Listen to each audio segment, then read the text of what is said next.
बड़े ससुराल की छोटी रसोई। रात का समय था और ठंडी हवा कमरे में समा रही थी। घर के आंगन में दीवारों के बीच बनी एक छोटी सी रसोई का दृश्य पूरी तरह से अलग था।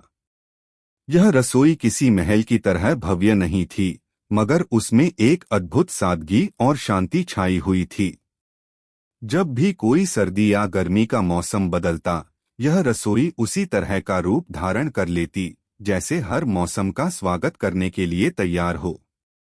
अगर आप अपनी माँ से प्यार करते हो और उनको हमेशा खुश देखना चाहते हो तो चैनल को सब्सक्राइब करो, लाइक करो, हर हर महादेव कमेंट करो। बहुत ही जल्द आपको खुशखबरी मिलेगी। प्लीज वीडियो को लास्ट तक जरूर देखें।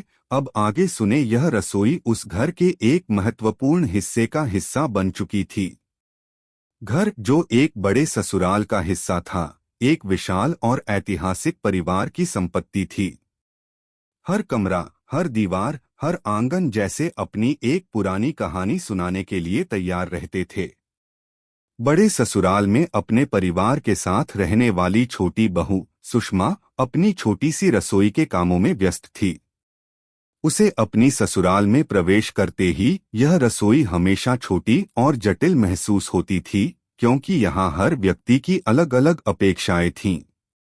सुषमा और उसकी ससुराल। सुषमा को ससुराल आए हुए अब 1 साल से ऊपर हो चुका था। पहले दिन से ही उसे यह महसूस हुआ था कि इस घर में बस एक ही बात की अहमियत है, और वह है परिवार की इज्जत और मान सम्मान। ससुराल का माहौल बहुत ही गर्मजोशी और आदर से भरा हुआ था, लेकिन उन आदर्शों के साथ कुछ प्रतिबंध भी थे।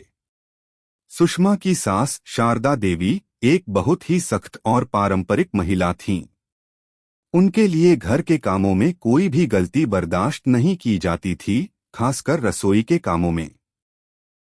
रसोई में आने वाली सुबह की पहली किरण जैसे इसे और भी खास बना देती थी। सुषमा ने सीखा कि इस छोटी सी रसोई में हर दिन एक नई चुनौती होती है, चाहे वह चूल्हा जलाना हो या फिर मसालों का सही मात्रा में इस्तेमाल। रसोई का छोटा आकार सुषमा के लिए एक बड़ा सबक था। यह उसे संयम, धैर्य और समझ की ओर ले जाता।